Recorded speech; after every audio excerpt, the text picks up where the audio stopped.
This is Women Road Warriors with Shelley Johnson and Kathy Tuccaro. From the corporate office to the cab of a truck, they're here to inspire and empower women in all professions. So gear down, sit back, and enjoy.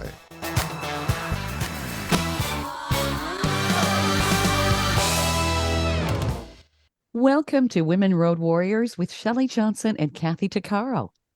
We're a show that works to inspire and empower women in trucking, in the trades, and every profession. We tackle all kinds of topics, and we work to encourage women to be their very best with informative guests and women who've been champions. I'm Shelley. And I'm Kathy.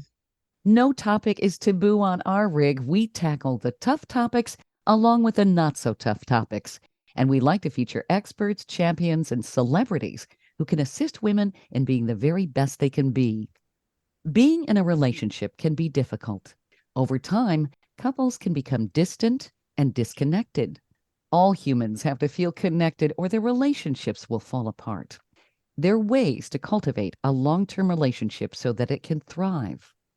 Dr. Catherine Ford is a psychiatrist who helps couples stay open to each other by cultivating present moment awareness. Dr. Ford works with companies and organizations as a consultant with Upstart Logic. She's taught in a variety of settings, including the Stanford Continuing Studies Program, Stanford School of Medicine, Santa Clara University, and Sophia, formerly the Institute for Transpersonal Psychology. She helps couples shift their dynamics and turn their difficulties into stronger, lasting connections. Her practice integrates neuropsychology, mindfulness, and multiple therapy models that include being attuned, having hard conversations, mood management, self-compassion, and aperture awareness, which is the felt sensation of availability for connection. Dr. Ford is with us today to talk about what she does to help couples and explain all of this. Welcome, Dr. Ford. Thank you for being with us today. Thank you. Hi. It's exciting to be talking to you. Well, thank you for joining us. My God, it took us a bit, but we're here. Yay! Yes, Yes, we did absolutely. So, Dr. Ford, I thought we could begin with you telling us a little bit about yourself. Sure. But there are probably a couple things that are important that kind of led to my work and my preoccupation with relationships and making them better. I've noticed that a lot of people come out of childhood or during their childhood, there's a particular thing that kind of catches their attention, and it could be anything from visual stuff to wanting to be on the track team, whatever. For me, I think the thing that kind of captured my attention was watching my parents interact, other couples interact. And I think that what I was struck by was the intensity of how important it was. It seemed like this was a really important thing to them, next to the fact that it often wasn't that easy for them to get what they needed from each other, from the conversation, etc. And so I was pretty struck by both of those things, how important it was and how difficult it was. The next step was to start to study psychology in college. And then as I wound up in California for my psychiatry residency, because it was in California, I was both studying my usual psychiatry curriculum, which includes a lot of Western psychological approaches to things, but also I was quickly exposed to things like yoga and meditation and things that had to do with training one's attention into the present. And when I started working, those two things started to weave themselves together. And then about 20 or more years ago, I decided that going back to my early fascination with couples, I really wanted to only work with couples. And I headed towards working with couples in a way that really emphasizes what's going on in the moment between them as compared to some approaches that are a little bit more historically oriented. Interesting. Wow. So, what actually happens in a relationship in terms of communication? I think things just kind of happen a lot of times on the fly, and people don't necessarily know how to communicate with each other. Yeah, that last thing you said, people don't necessarily know how to communicate, is absolutely true.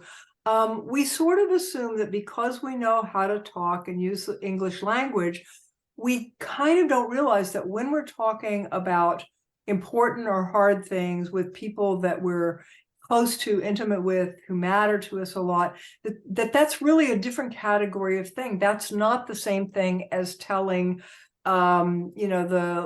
the helper in the cafeteria how you want your eggs. That's really a different order of thing. And we fail to really appreciate how important it is, how hard it is, and to realize that there's a whole set of skills that we're going to have to acquire. It's not like we have to have those skills on board already, either in our early relationships or even later. We just have to be aware of the learning process, that we're going to need to be really open to learning how to do this, and have a bit of humility about that we're going to make some mistakes, and we're going to clean those up and then go on to learn to do it better. It's interesting. It seems like with humans, we have a hard time communicating. Animals maybe have just kind of a set rule in their species anyway. They know how to communicate. Right. Humans don't. And there seems to be a lot of deception with humans too in communication. Yeah, that's an interesting comparison, because of course, some of our communication is very related to the ways that animals communicate. Probably one of the things to think about there is that we've gotten pretty heavy on the element of thinking about things and analyzing things and being very mental, which of course animals don't have to deal with that. And it actually gets in the way a lot. I watch couples a lot when they get in trouble with each other in the midst of a conversation. One of the things they do that doesn't help that much is they start to overthink it. And they start to go to, what does this have to do with my childhood? What does this have to do with attachment styles, which is a kind of a newer thing in psychology these days? They start to try to figure out what's going on in the abstract. And actually, although that can be useful, I tell people it's a little bit like taking out the map while you're driving. A map can be very useful, but if you really need to look at the map, you need to pull over to do that. I'm thinking of Kathy. I'm not sure that applies to truckers, but it might. But at any rate, I often think in terms of driving analogies. And what I tell people is, when you're having an important conversation, you need to keep your eyes on the road. That's the way you're going to do your driving well and do it safely. And if you need to check about navigation, you need to pull over and look at that, which is analogous to applying a model, like I'm this way because my mother was this way, whatever. Those thoughts can be useful. But when you're in the conversation, the most important thing is to know what's going on right now inside of me and inside of you. And the good news is our brains are actually very well wired to sense that immediately. And that's an aspect of us that actually is a little bit more like animals, in that if we know how to be sensitive to it, there's a sensitivity there that's actually quite amazing and powerful, which is that we do know how to tune in very directly to our own openness and the openness of the other person. And the importance of that is that actually is the most important thing to be tuned into when you're talking to somebody. Is that where, for instance, when you know somebody really well, when you're in a very intimate relationship, you can finish their sentences? Is that the same kind of technique? Oh, no, but it's not surprising that you put those two things together. So first of all, one of the things that's kind of related to what you just said is the research shows us that actually we listen less well to people we know really well than to people we don't know. And that has to do with filling in the blanks too much. So it can be kind of nice that you know somebody well enough that you can kind of anticipate what things mean to them, what they're thinking, what they're wanting at the moment. That's an actually really important kind of tuning in. But it's largely based on extrapolating from past knowledge. And that's not the same thing as in the moment awareness of right now, how open am I? And right now, how open are you? And in fact, what you want to do is not become too preoccupied with thinking about, well, I'm pretty sure that what you're going to say next is this, because that's what you said the last 10 times we talked about this topic. That'll actually get in the way of something new happening, especially around topics that have been difficult, where you've kind of gotten bogged down. If you relate too much to the old conversations and the person's way of talking about it in the past, you're going to simply repeat old patterns. You're going to almost find yourself in a script where you know what you're going to say next, you know what they're going to say next. It's all been said before. It's not going to go anywhere except round in circles. What you want instead is to check in with yourself. Am I open right now? Am I feeling so anxious about how badly this conversation is going to go that I'm actually closed down? I'm in a negative mindset about it. And if so, what can I do about that? Because that's the recipe for an important conversation not going well. So you really want to be looking for a kind of openness that actually doesn't presume that you know what's going to happen next, but rather has you feeling, that feeling of openness has a lot of different ways to get to that. But, some synonyms for it that are kind of physical are when people say, I feel really calm, I feel really relaxed right now, I feel loose. Those are all words that relate to a feeling of openness. On the other hand, if you're closed down, you might feel tight, cold, a little jittery. Those all tell you your safety system has gone on high alert and you're actually not available for a real conversation. And that's what I'm talking about. That why and arguments... that's, by the way, that is, you mentioned aperture. That's what I call aperture. Aperture is simply a word I use for this kind of openness to oneself, to each other, to the world. How available are we for a new and immediate experience? Which, when you think about it, and I think a lot of women will say that with guys, the joke is guys just shut women out. And they don't respond. Yes. They're not in the moment. It doesn't seem like they're open. And of course, then it can escalate into an argument, which that's not open at all, because then you're in fight, flight, and things just come out of your mouth without even thinking, and it just escalates. Exactly. I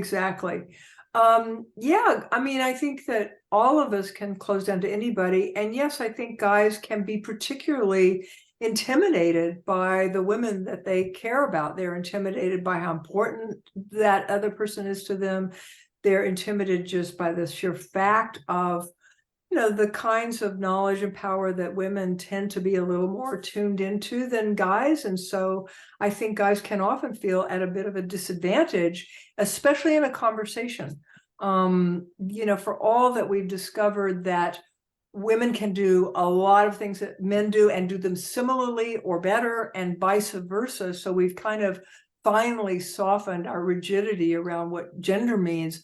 But it is true that typically women know their way around emotional territory and linguistic territory, maybe a little bit with more ease than guys, and that can be, fear producing when you're with somebody that matters to you. Interesting observation. I want to delve more into that in our next segment. Stay tuned for more of Women Road Warriors coming up. Industry movement Trucking Moves America Forward is telling the story of the industry. Our safety champions, the women of trucking, independent contractors, the next generation of truckers, and more. Help us promote the best of our industry. Share your story and what you love about trucking. Share images of a moment you're proud of. And join us on social media. Learn more at truckingmovesamerica.com. Welcome back to Women Road Warriors with Shelley Johnson and Kathy Tuccaro. We've been talking with Dr. Catherine Ford on Women Road Warriors. She teaches couples how to stay connected and communicate. She's had some very interesting insights that we've been discussing. Dr. Ford, would you say women are just better at conversation than men? in many cases, or at least being good and active listeners? Yes, I think so.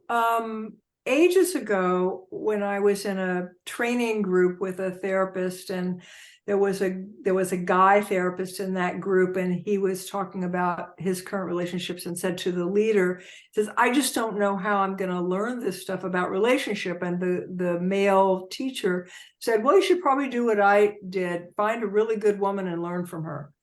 And, that needs to be taken with a grain of salt. It doesn't mean there are no men that are really good at this. But by and large, this kind of historically going way back to our hunter-gatherer days, the abilities to stay well connected through intricate conversations was a little bit more the purview of what was going on with women, and the way that they coordinated their activities, than with men, who often coordinated their activities a little bit more silently, especially if what they were doing was hunting. I think we're never given an instruction manual. And when I think back on some of my early relationships with guys, it was almost, there were times when I'd step back and think, is he a space alien? He just doesn't seem to be on the same planet as I am. Right. And I would Right. have to figure out how to reach the guy, communicate. Yes. Yeah. It just seemed like we were speaking different languages, and I had to get attuned to it. Yeah. Yeah, for sure. And then, of course, in addition to and beyond the gender differences, I mean, the fact is that most people that find themselves in a relationship find themselves with at least the equivalent of two different dialects, if not two different languages. The ways that people want to communicate are quite variable. And so a person who really prefers to use very few words and to kind of tone it down emotionally, and that style, maybe a little quieter, might find themselves in a relationship with somebody who's got a very fiery temperament, likes to talk a lot and loudly and frequently, and both of those people can be pretty attached to their way of having a conversation because it's what feels natural, and you can even assume that it's actually maybe better. What happens as people start to become a couple is they need to realize that in order to communicate well, they're now going to have to figure out what style of communicating works for them as a pair, as a team, as a couple. And that's going to require a little bit of retooling and learning on both of their parts so that they develop a style that's uniquely theirs as a couple.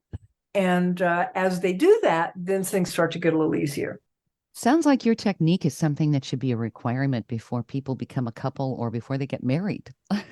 Yeah, I think we all should be required to learn about these things earlier on than we do. I think the skills of conversation and the skills of relationship are not well enough taught to us when we're younger and when we're in school.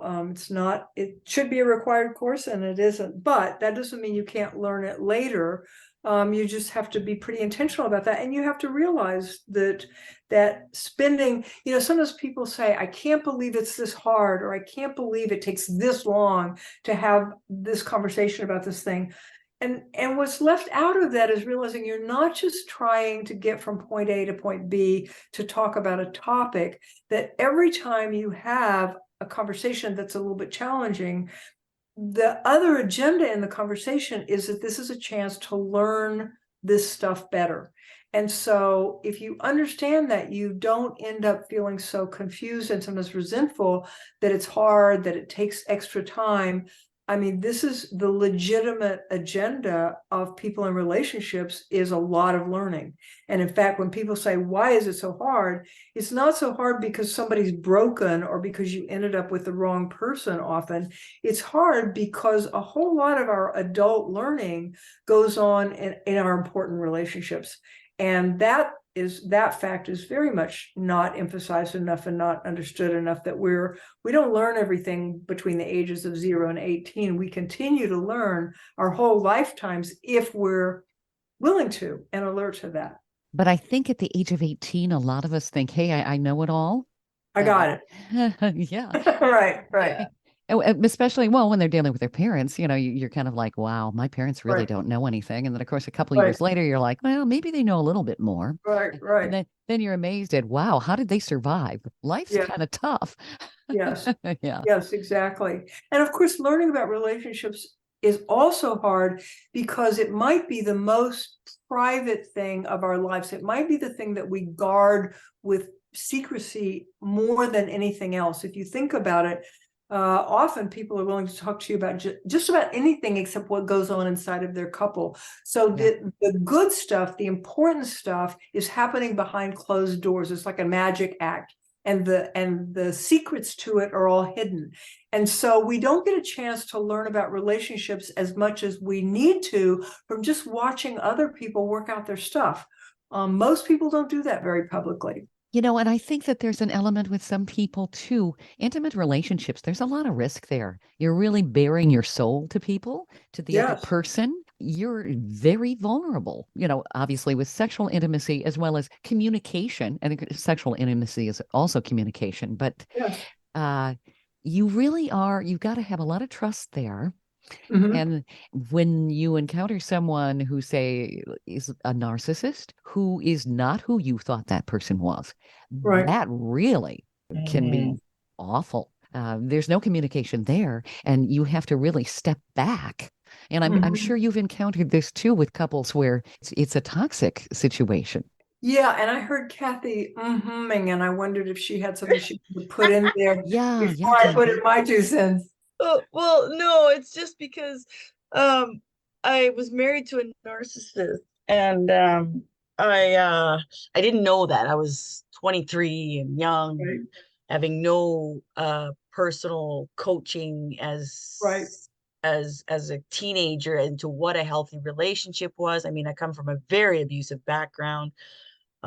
So I had zero self-esteem to begin with, and not knowing how to communicate, or, I've never had a voice in my own story. So, Right.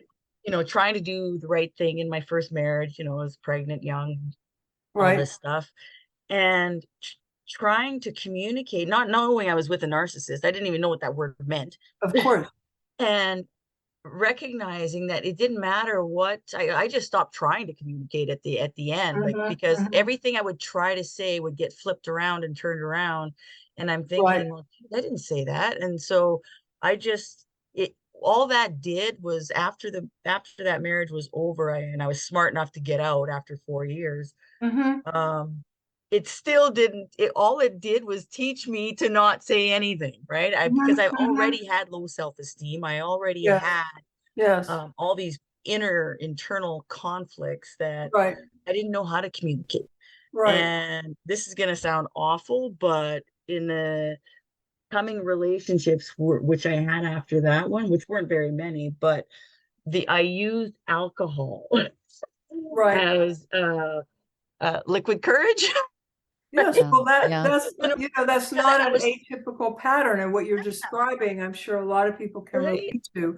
And Um, yeah, there have been things written, and I think increasingly lately people are very interested in the kind of relationship you're describing, and relationships that fit with the pattern of what we call narcissism.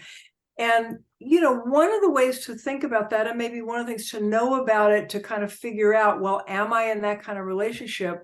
Because of course, narcissism, like anything else, is not a black or white thing. It's on a gray scale. So when you're in a relationship with somebody you start to suspect is a narcissist, you want to figure out, well, is this impossible or just hard? And one of the things that to look for is, I often tell, when people ask me, well, are we well matched? What do you need to be well matched about to be a good couple? You can be different about a whole lot of things. The thing that you need to be similar about, and this is true of relationships that include a lot of narcissism as well as others, you need to look for somebody who's similar to you about their ability to learn and their willingness to learn.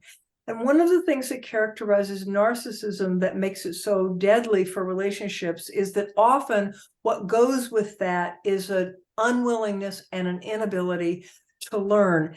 And when you're in a relationship with anybody, whether you think of them as a narcissist or some other set of problems, with somebody who's not that interested in learning, it's pretty hard to go anywhere from there. Even if the relationship starts out pretty good, a relationship that starts out pretty good needs to then proceed to start to be a relationship where two people are learning together. And if one of you is really open to learning and interested and the other one isn't, that's not going to work out well. And so that's one of the things that people who are concerned they're in that kind of relationship might look at is, in addition to the various things you notice about this person that are difficult, do they seem to be opening up to learning about themselves and what goes on with the two of you, or is that a closed door? And if it's a closed door, there's not much you can do except figure out how to take care of yourself.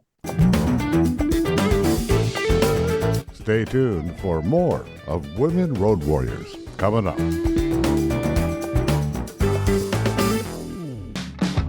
Trucking Moves America Forward, or TMAF, is building a positive image of trucking by telling the story of the hardworking drivers and industry professionals who support the industry. And you can be a part of it. Learn more about TMAF and how you can join and be a part of the industry movement working to build a strong image of trucking by visiting TMAF's website at truckingmovesamerica.com. You can also follow us on Facebook, Twitter, Instagram, and our latest channel, TikTok. Welcome back to Women Road Warriors with Shelley Johnson and Kathy Tuccaro. We're talking with Dr. Catherine Ford about how couples can stay connected and communicate effectively. The ability and willingness to learn is something that was pointed out in the previous segment. You know, that's so very true. There's so many complicated things we need to learn in relationships. And sometimes we just don't get it.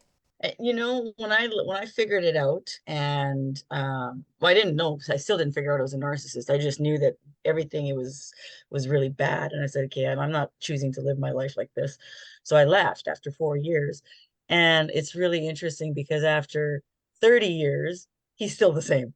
Like, Yeah. still Yeah. the same. There's no interest in changing, no interest in trying to talk to, you know. And I'm like, oh my God.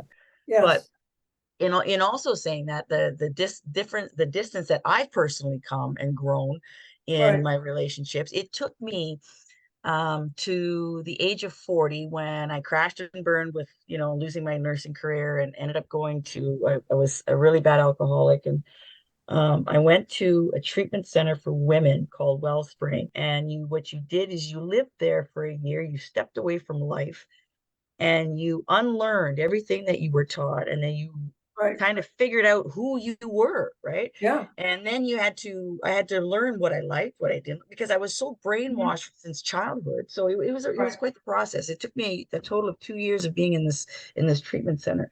But the best part about it was that Monday to Friday you had therapy. So I this is sad to say, but I learned about boundaries at the age of 40. I had to ask my counselor, what does that mean? Because I didn't know how to say no. I didn't know I could say no.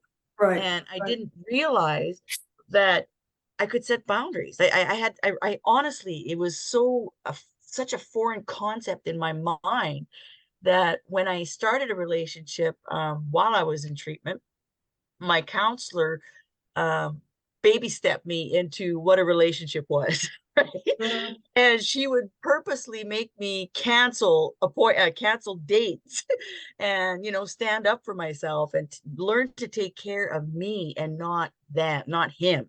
Right. That I come first, and to recognize that, and what a real conversation, you know, voice my concerns.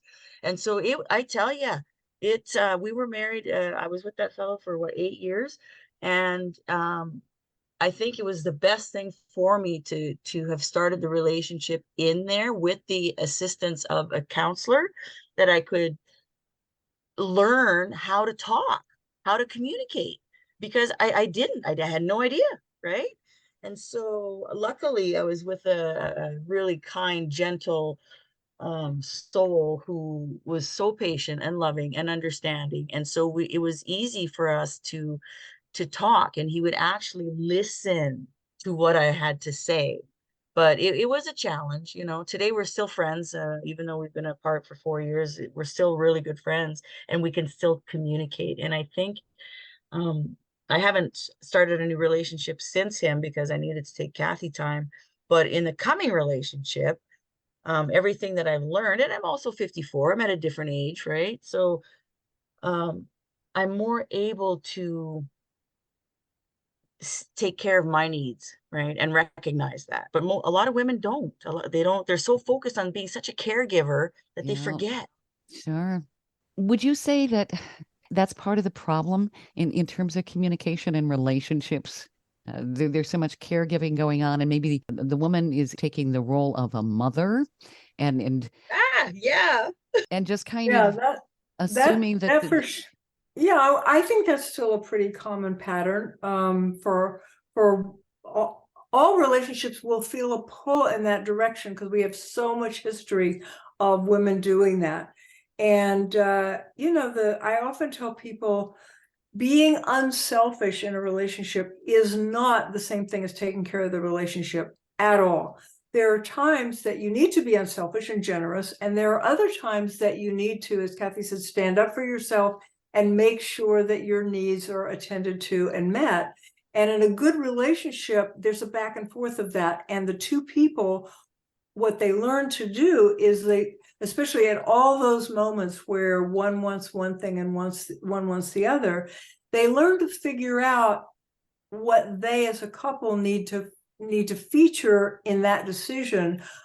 Maybe one person wants to go to the mountains for vacation, the other person wants to go to the ocean. Maybe the person that wants to go to the mountains, it really matters a lot. Maybe this is a very big deal. Maybe the person that prefers going to the ocean this particular year, not such a big deal. And so at that moment, they can figure out that the person that likes the ocean needs to let the other person have the say. And that ability as a couple, as a team, is really important. I'm imagining that with truckers, maybe there's a similar thing of figuring out who's ready to drive and who's a little tired or something like that. And by doing that kind of teamwork, you get to better solutions. You don't want any one person to end up overstretched in a direction of being generous, being the caretaker. And yes, often the woman is pulled in that direction, and couples have to learn about that. Sure. And you talk about cultivating present moment awareness as part of this communication. I don't see a lot of people living in the present moment today. I mean, they're all stuck on their phones, and Yes. yes. I've seen them walking Exactly. around, in major urban areas, and they almost run into each other. And it's amazing they can cross a street without getting hit by a car. Yeah. It's not a skill that seems to be getting better with human beings here. No, not particularly. I think we're getting worse at it. And, we have the skill of being in the present moment is something you do have to cultivate and value to cultivate. Long time ago, as a species, we figured out that the ability to be in the there and then, meaning to imagine things that weren't actually in the present moment and in the current situation, was very valuable to us in terms of planning and other survival skills. And we got too good at it, and we lost, therefore, the ability to just pay attention to what's happening right now.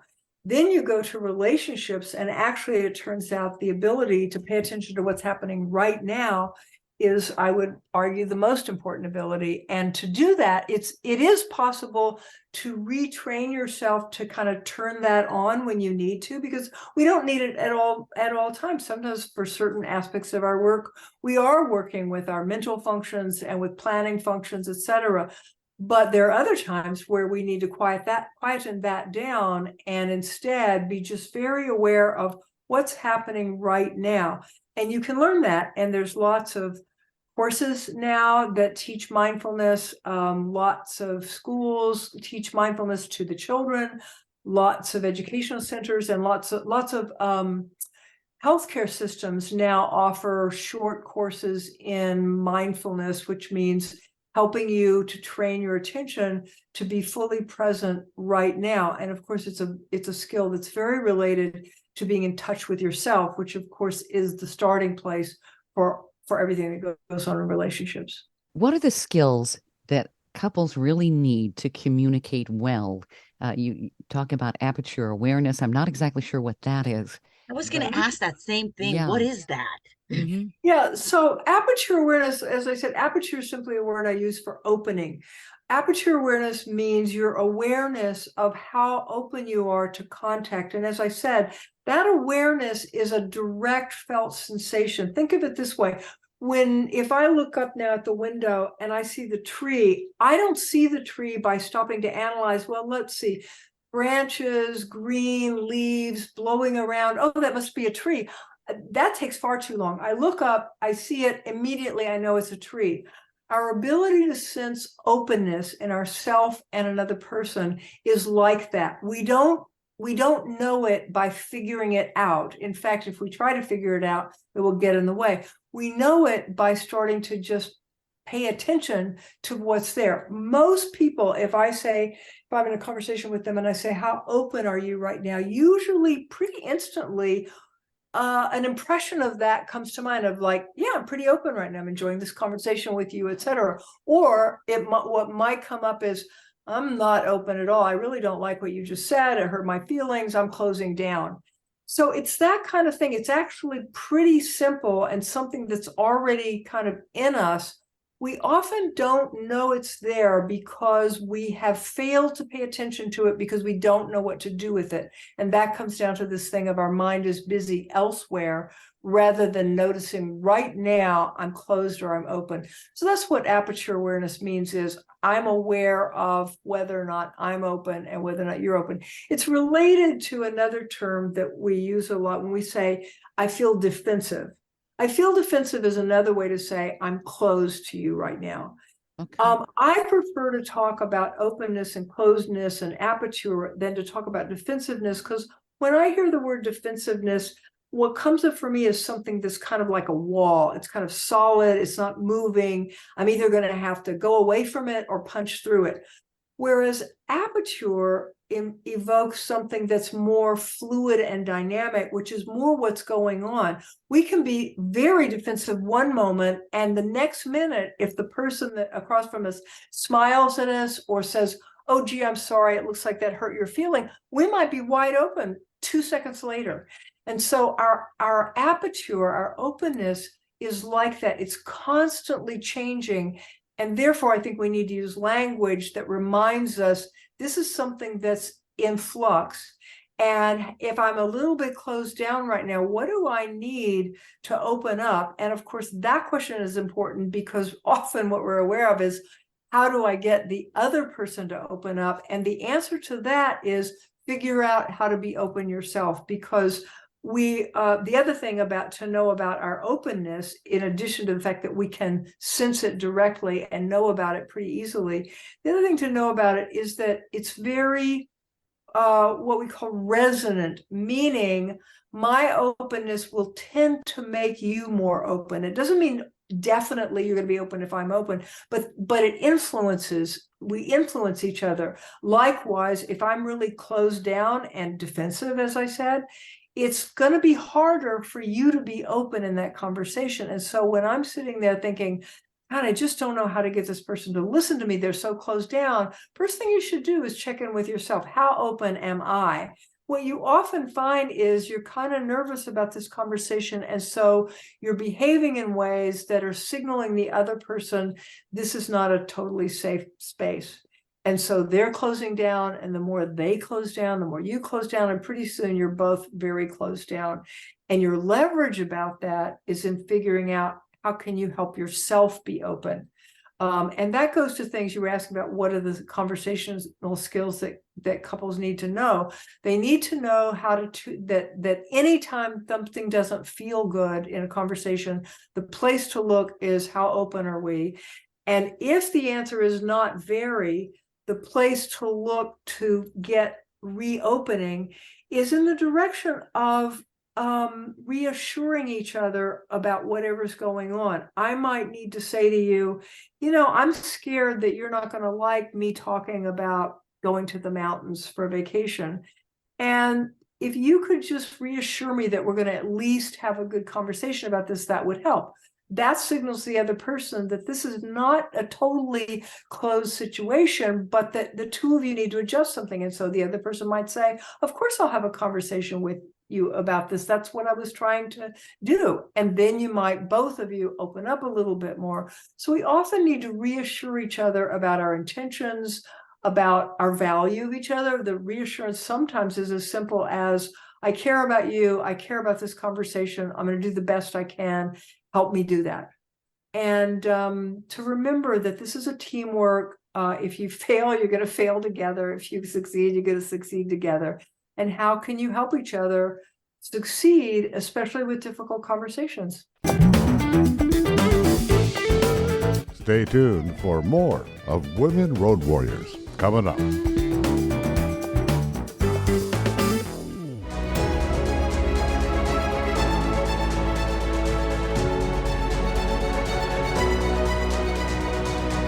Kathy Tuccaro is nothing short of amazing.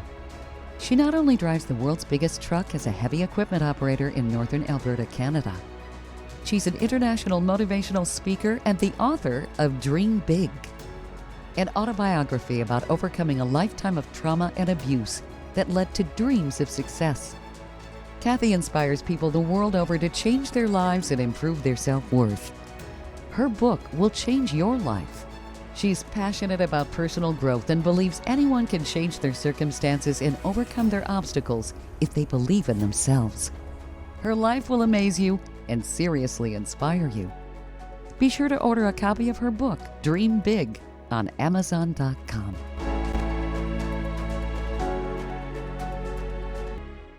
Industry movement Trucking Moves America Forward is telling the story of the industry, our safety champions, the women of trucking, independent contractors, the next generation of truckers, and more. Help us promote the best of our industry. Share your story and what you love about trucking. Share images of a moment you're proud of. And join us on social media. Learn more at truckingmovesamerica.com. Welcome back to Women Road Warriors with Shelley Johnson and Kathy Tuccaro. Staying in the moment, staying open, and practicing reciprocity or give and take and open communication in a relationship are some of the things that we've been exploring with Dr. Catherine Ford. She helps couples shift their dynamics and turn their difficulties into stronger, lasting connections. You know, open communication really is important, especially when couples don't see eye to eye. That's huge, don't you think? One thing that I've found with difficult conversations, especially coming from such an abusive background and, struggling with my own internal processes, when I knew I would have a difficult conversation, I would write it out first. Yeah. And Yeah. what a great tool that was. Mhm. Honestly, Yeah. it just, because I would get it out, I knew what I wanted to say. And when the time for the conversation would come, often I would shut down. I would get so intimidated, right, out of fear of being, yelled at or whatever, that my brain would shut off. So instead, at least I would have a sideline of, hey, this is what I wanted to say, right? So don't go anywhere, hang on, right? Once I would get control of my emotions again, right, and being able to actually focus on what I needed to say, well, then at least I have it written down, because otherwise my mind would go blank and then I'd forget everything. Yeah, that's a very good tool. And often when people are too frightened to talk to each other, they do need to write to each other a little bit ahead of time to kind of break the ice and reassure each other, look, I mean well here, this is what I need to say, help me talk about it. Yeah. Now, being open, you're also being mindful of how your partner communicates, because some people are more verbal, some people are more visual, auditory. You need to know how to adjust to that, don't you? Yes, exactly. And that's what I was talking about you're going to have different styles, and insisting the other person do it your way, which we're kind of prone to do, is a recipe for non-success. What you need to realize is they have a different nervous system, they have a different way of communicating, and somehow you have to figure out together, well, if a very good example of this that comes up a lot is there are people that speak really easily, fluidly, and quickly, and they're quick off the mark. You ask a question to a group, and there are always one or two people that right away start talking and giving their version of the answer. Then there are other people that don't as easily put their words together and offer them. And so very often in a couple, you'll have a talker and a not talker. And if you don't address that, what you end up with is an exaggeration of that. Over time, that becomes a relationship where one person does all the talking and one person does all the listening. And the talker ends up, articulating everything. And that's not really good because, when we say two heads are better than one, that there's a lot of truth in that. And in a relationship, you want to be benefiting by the input of both people. Yeah. If you have a talker and a non-talker, the only way that's going to happen is if the talker learns to speak in short sound bites and then sit back and wait. And often talkers don't realize that they stop talking and the other person does not start talking, and they think that means they're supposed to resume talking. They just automatically go there. Oh, there's a blank here, let me fill it. Whereas what they need to learn is my partner needs a few minutes to process what's going on, to collect themselves, and to figure out what they want to say. Let me just sit back and wait. And the waiting will feel a little strange to this automatic talker. But in the end, again, it's a habit that you can change, a habit that you can learn to do differently. And if you can learn to just bide your time and wait, often what you'll find out is that this non-talkative partner of yours actually has quite a few interesting things to say that they need to say, that you need to hear, that will benefit the conversation. And so you need to slow the pace down and allow for silences, which allow this other person to participate in a very different way. All of this is so fascinating, Dr. Ford. And oh my God, is I know it ever? There are people that are going to want to ask you questions. Do you counsel people remotely? Do they come into your office? Can people reach out to you? Yes, there's a couple of different ways they can reach out to me. First of all, if they just want to check in a little bit more on what I'm thinking and what I'm writing, they can go to either my website, which is KatherineFordMD.com, and a whole lot of stuff can be found there, including at some point soon a link to this podcast. But they'll also find, I write frequently articles for Psychology Today, so they'll find links to that. So that's one way to get a few more of my ideas to work with. I also, a couple times a year, teach courses for couples with Stanford University through their continuing studies program. And so you can go to Stanford Continuing Studies and look for my courses there. Or when I'm about to give a course, that will be listed on my website also. So all those things are possibilities. If they want to consult with me in person, like individually, I do have a private practice. However, that in terms of a long-term piece of work is only available to people that are residents of California, because that's where I'm licensed. I do make myself available for shorter consults that are basically just coaching sessions, and I can do that on a 1 or 2 time basis for people that are not located in California. And again, all of my contact information will be found on my website. And what is your website again? Website is KatherineFordMD.com. This is tremendous. And I can imagine you've got a really high success rate to the people who listen to you. Once again, that's part of communication. They have to listen to you and to make their change. But your insight's just terrific. Well, thank you. It's been a pleasure to be asked such good questions that have enabled me to talk about some things that I think are pretty common things on everybody's mind. These things, the things we've been talking about, inevitably come up in every relationship. They certainly do. And communication is one of the biggest things that will derail a relationship. It's like, he's Absolutely. Not listening to me, Yeah, people fail to understand just how much of their relationship is going to happen in conversation, even for people that think, well, I'm not that talkative. the stuff that forms the connections that you're looking for, by and large, happens in verbal exchanges. And so even if you feel like, well, I'm not that good at that, you can get a little bit better at it. And even getting a little bit better at it gives you a little bit more of the kind of connection you're looking for, where you feel listened to, understood, and worked with. Yep.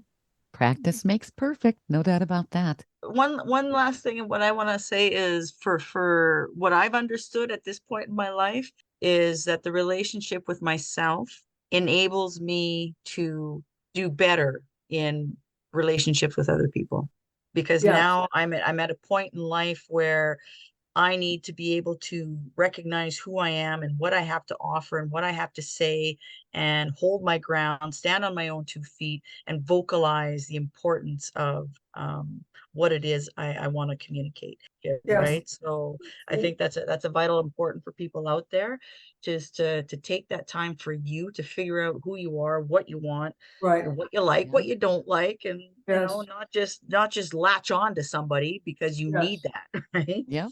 Yes, Absolutely. that's well said, Kathy, and a very important reminder to people that times where you're not with somebody are not necessarily not about relationship. They're about a different phase of getting ready to be in a relationship that actually is going to serve you, because Yeah. you need some time just to know yourself and be ready. Absolutely.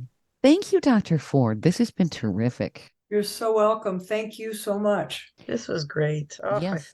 Thank you again, Dr. Ford. It's been an honor. We hope everybody's enjoyed this episode. And if you want to hear more episodes of Women Road Warriors or learn more about our show, be sure to check out womenroadwarriors.com. And please follow us on social media. And don't forget to subscribe to our podcast. Thanks for listening. You've been listening to Women Road Warriors with Shelley Johnson and Kathy Tuccaro. If you want to be a guest on the show or have a topic or feedback, email us at sjohnson@womenroadwarriors.com.